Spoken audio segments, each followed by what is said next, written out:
Temporarily moved back to my dad's house while COVID is still kind of ruining everybody's life. So So yeah. you've been in the Isle of Wight since the start of all this then? No. So I came here a couple of weeks ago. I was living on the south coast. I had a place in Bournemouth. I had just had a room in a student house, and I was working there, doing the music. But then I was working at a university, so university's shut, and I was like a what you call kind of like a casual worker there. So I was the first to go. So I lost my job, and then yeah, obviously the tours didn't happen, so the music Shit. income has gone. Yeah. So basically overnight, within space of like 2 months, all my money was just gone. Fucked, yeah. So yeah, so I came here about a month ago just to kind of ride it out, because until things are kind of back on track, what do you do? Yeah, Like, if it wasn't for your dad on the Isle of Wight, you'd be starving. Yeah. I'd be kind of fucked. Yeah. Truly, I don't know really what. I mean, I'd find a way. Like, I would find a way. But yeah, it wasn't great. I wasn't expecting it. So So yeah, the tracks, I mean, the music I've heard is wonderful. It's so stripped down, really lo-fi, wicked. but it sounds like pop music. You know, it's Right. you could put it back. It's quite interesting today because I've just been reviewing the Taylor Swift album. She tried to make an indie album, which is Oh great. no. It's great. Is it all right? All right. It's not very indie. It's very it's mainstream. It's introspective, and I think she's quite cool. She's anti-Trump. You know, she's switched on, isn't she? So Sure. Yeah. I'm just thinking, if only it sounded like your records, you know, that would be how Taylor Swift should have made her indie record, because what you've made is tracks that do have the edginess and that low-finess, but they are great pop. So I'm just wondering what your roots are. I mean, I'm guessing you come from more indie lo-fi end of things, but also maybe you grew up with pop music in the first place. It was still in your DNA somewhere. Yeah. Totally. I mean, I'm a big Northern Soul fan. Really into Northern Soul. So I mean, that's just all hooks, isn't it? Northern Soul, pretty much. It's just heavy hook after heavy hook. So yeah, so kind of that, and just yeah, any kind of like 80s pop, to be honest with you. I just think they're fucking really well written songs. Mm. So yeah, pop is, I'm a big pop fan, and not in not in an apologetic way either. I do listen to pop, but definitely of that kind of 80s 90s era, and less kind of naughty stuff. Mm. Because it's just well written songs at the end of the day. Like, a pop song is just a popular thing, isn't it? Like, so it's not a dirty word, really. So No, I mean, my argument is it's all pop music in a sense. You know, I mean, Sleaford Mods, your friends, they are a pop band. They have yeah, hit. essentially, it's so true. Essentially, that is so true, because the way they structure their songs, it's like pure pop formula, Mm. but it's just, you know, the content and who it comes from. That's the difference, isn't it? I guess. But Yeah, yeah. yeah. Putting something in more. So what you do is you tend to deal with very real life topics, don't you? It's very walking down the street. It's a bit crap, but I'm going to get through this. Yeah, Which yeah. is, it's a brilliantly English way of writing music, and it's so many people do that kind of thing. But I love the way you do. It's all about the micro detail, and it's in the songs. So I mean, is that something that you're fascinated by? Yeah, definitely. I mean, it wouldn't make sense for me to write about, you know, things like places I'm not in, or things I haven't experienced, and it also didn't make sense to me to start writing music again from the perspective of, isn't life good? Because life wasn't good, and you know, and life is, you know, you when you hear this pop stuff, it's always like, oh, he loves me, she loves me. Yeah. It's like, no, I'm on my own, and I've got no money, and I don't know what the fuck I'm gonna do. So what do you can't fake. You can, but I didn't really want to. Mm. So yeah, it makes sense to, and also politically, you know, I've always been quite politically kind of started to get quite politically engaged with what's going on around me, because you don't really have a choice anymore, do you? Because it's Mm. just so fucked. And yeah, you just start taking note, and you just start going, why would I not comment on what's going, you know, how could you artistically miss that, you know? and not in a kind of Vogue moment kind of way, but just in a like overall, well, shit, like it really is bad. Like, you know, so I don't know, but you know, with music being music and art being art, like how can I make that work for me in the way that I would say it, in the way that, you know, I want to play with it in a way, I guess. So how old are you now then? So I'm 30. 30, yeah. So from that, I mean, you're just past the generation, because I think the under 25s are quite interesting there. It's quite a revolutionary generation. But I guess you're 30, there's still, you can still feel that energy coming from below, can't you? And does it give you a sense of optimism that maybe there's a different generation, a different kind of mindset? Totally. Yeah. Oh, definitely. And I think I'm quite hoping that my audience the younger audience of mine are really switched on and politically really engaged and really know what's happening. And that's really cool. Yeah, it's exciting. I mean, they're just going to they're going to do stuff, and, you know, I'll be part of it as well, but they are going to change. Then they're not of the generation of that are like, oh, isn't it bad? They go, yeah, that's fucked, we'll change it. Yeah.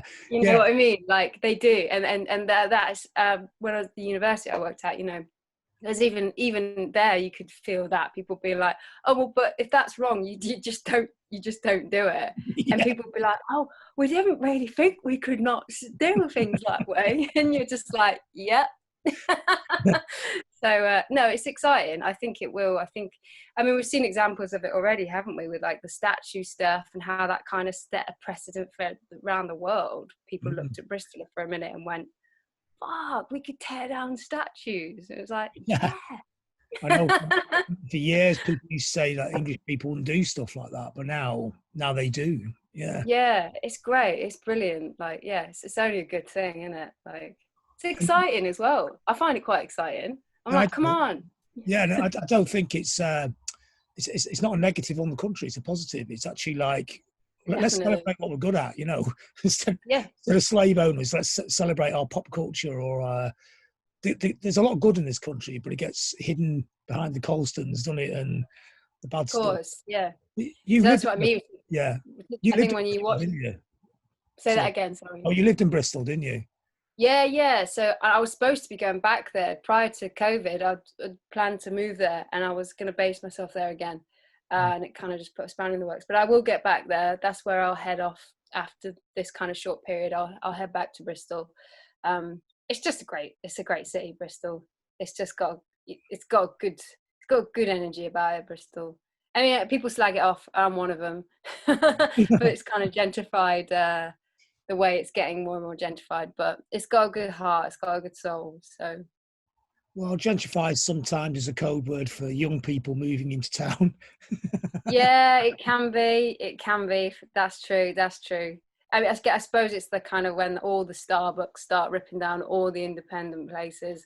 I suppose that's kind of happening a lot. But what do you do about that? Like, I mean, you just kind of it needs people to move in that are doing cool shit then. Do you know what I mean? Like, having Bristol, it's compared to the 80s when we used to call it sleepy Bristol, it's really and it's vibrant, and there's a lot of independent coffee shops, independent culture there. It's a very different place than it used to be. It's an exciting city now, isn't it? Yeah, definitely. There's always a buzz, and musically as well, there's just always something kicking off. Like, there's always something to be found, and it's always going to be that little bit different, and it will have that kind of edge to it. I personally think over London, but that's just biased.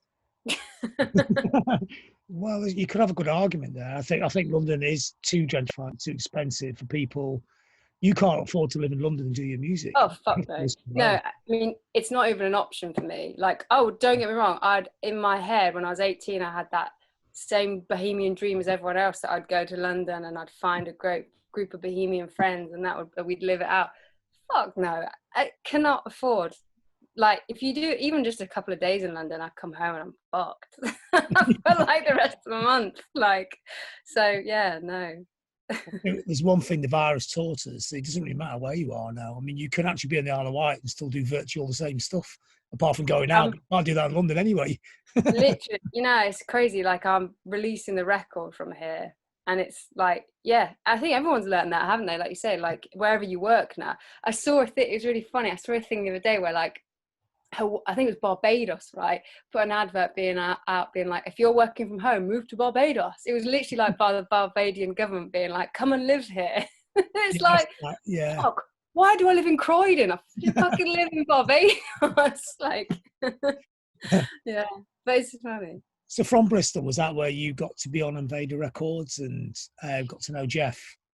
Yeah, sort of. I mean, that was, to be honest with you, that kind of came through Claire, who you know Jason and Claire well, I think, do you? Like, yeah, so that came through Claire, who Claire's managing me, and they obviously had the connection with Jeff. I think Sleaford Mods had done stuff with Invader and done stuff with Jeff.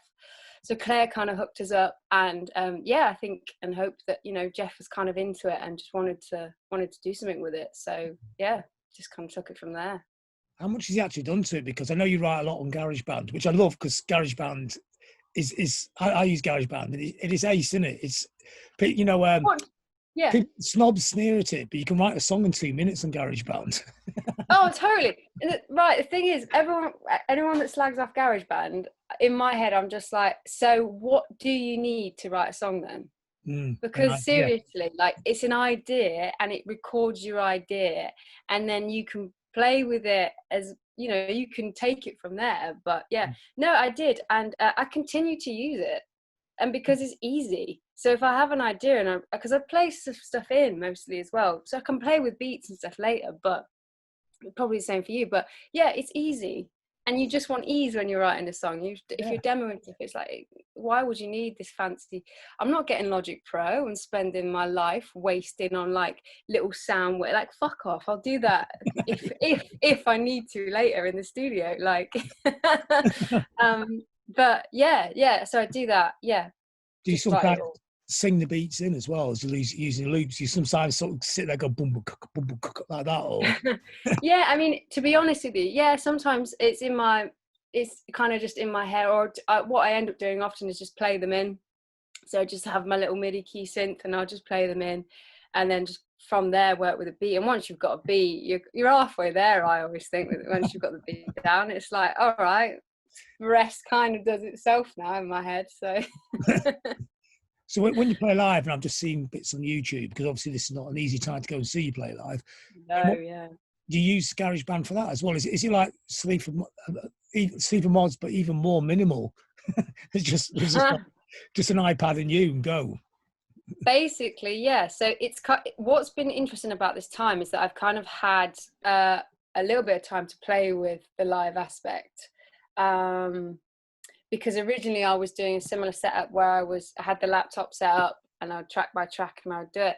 But no, I think what's going to happen, it will just be, I'm playing around at the moment with the idea of kind of making it one cognitive piece with loops and samples and sound bites, and making it, and there's a bit of theatre to my shows anyway. So I'm sort of getting the opportunity to play with that even more now, which is quite exciting, because what I want to do with it is make it slightly different to how it was being presented. So yeah, we'll see where that ends up. But I'm on the live stream with them actually in September. So that should be hopefully a good place to showcase kind of what it's going to look like a bit more. Because it's horrible. It's like, you've got this album, I want people still think I'm a band. And I almost kind of want people to be able to see what I'm doing properly, so I can be like, this is what it is, right? I don't know if you know, but this is what it is, like. So when you say theatrical, you mean the way you perform it, or do you mean you know, a theatrical setup? Or just, I see when you were the performance I watched you do, and you were kind of doing like a lot of actions and play, you know, like performing, really, acting, performing, whatever. Do you mean like that, an extension of that, or just the way you extension of that? I mean, the idea is that it's nothing too scripted or too choreographed, but I try and make a thing of the fact that I have a space to play with, and because I don't have a band, I want to play with it. I want to use the space. I want to take up the space is my big thing. And to just try and put that element. I talk about, like, been saying in these interviews before, where, using kind of movement and the fact that, you know, I'm not a trained dancer or anything, but I want to move to my songs, and the fact they might look a little bit disjointed, and present it that way and be seen to present it that way, especially as a female artist that's not, you know, a ballerina. So yeah, just to kind of, just to give it some energy, and the fact, like I say, it's the fact that I've got a space. It wouldn't make sense to just stand in the corner and sing, you know. It's not what I want it to be at all. I want it to have you have to own the room. yeah, absolutely. And I wanted it to have that element where it got people excited, and it was something for people to look at, and it was something a little bit different to look at, like with Sleaford Mods, you know, like you're not looking at a normal band, you know, you got to figure out what you're looking at, and I like that, and I want people to figure out what they're looking at when they watch my shows.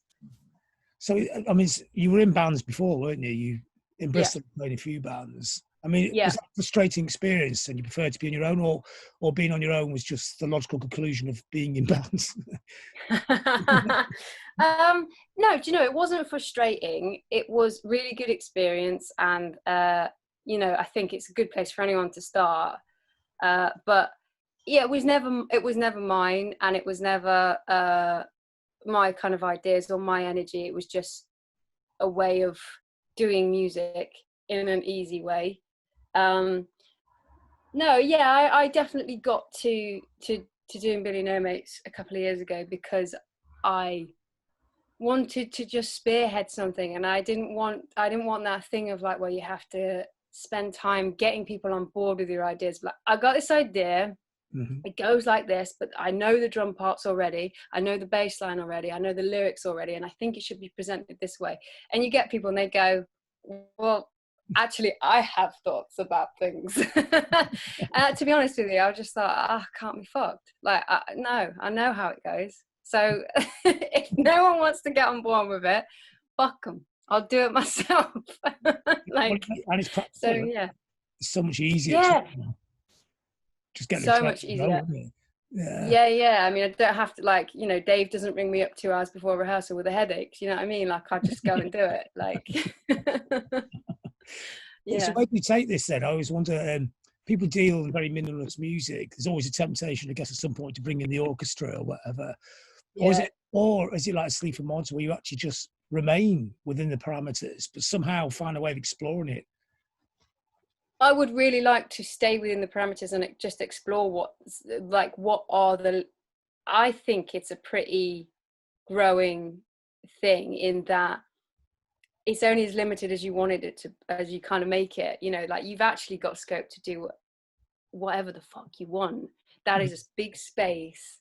There's a lot that could happen there. You could play with lighting, you could play with, like, say, the theatre of it, or how there's a million. I think you actually got more space than what a band have got. You know, you've actually got, there really is, you could just fucking do anything. And I like that idea. You know, it's you've totally taken the old model and gone, what do we want to do? Yeah, the only limits your imagination, I guess, isn't it? Yeah, totally. So it'd be nice to play with that, and it'd be nice to kind of keep that format, I think. And as well, I think it's quite, if you know, even the name Billy Nomates, if I start turning up with a fucking band, what's that about? Yeah. So no, also I want to prove that it could kind of be done as well.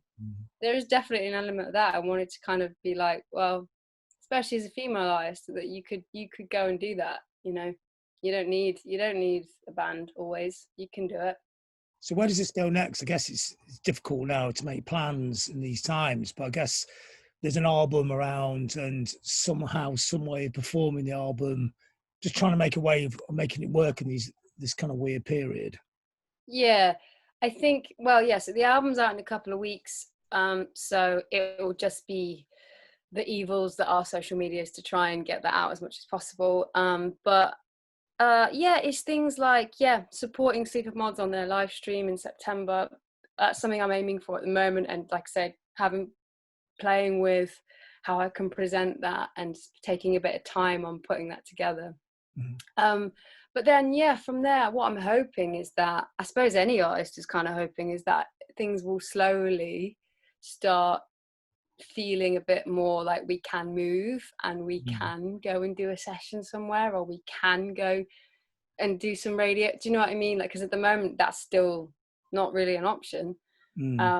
So when it does free up, yeah, hopefully we can do some bits and pieces. And then I've got a tour booked for next February, a UK tour. So like everybody else, just fingers crossed that by February, that's something that feels realistic.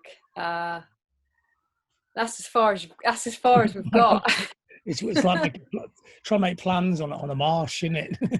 Oh God, yeah. It's just, and it's ever changing, isn't it, as well? Because sometimes it's from week to week. There was that period, wasn't there? Like kind of in May, where week to week people were like, "No, it's cool. We'll be back out in September. We'll be cool. We'll be cool." And then everyone was just. It depended what your disposition was. It was like, "No, that will definitely not happen, or it definitely will." But, yeah. It depends how much you kind of knew as well. Yeah. How can they say that isn't going to work? Yeah, I know. Optimism's great, but the reality's always there, isn't it? Yeah. Yeah.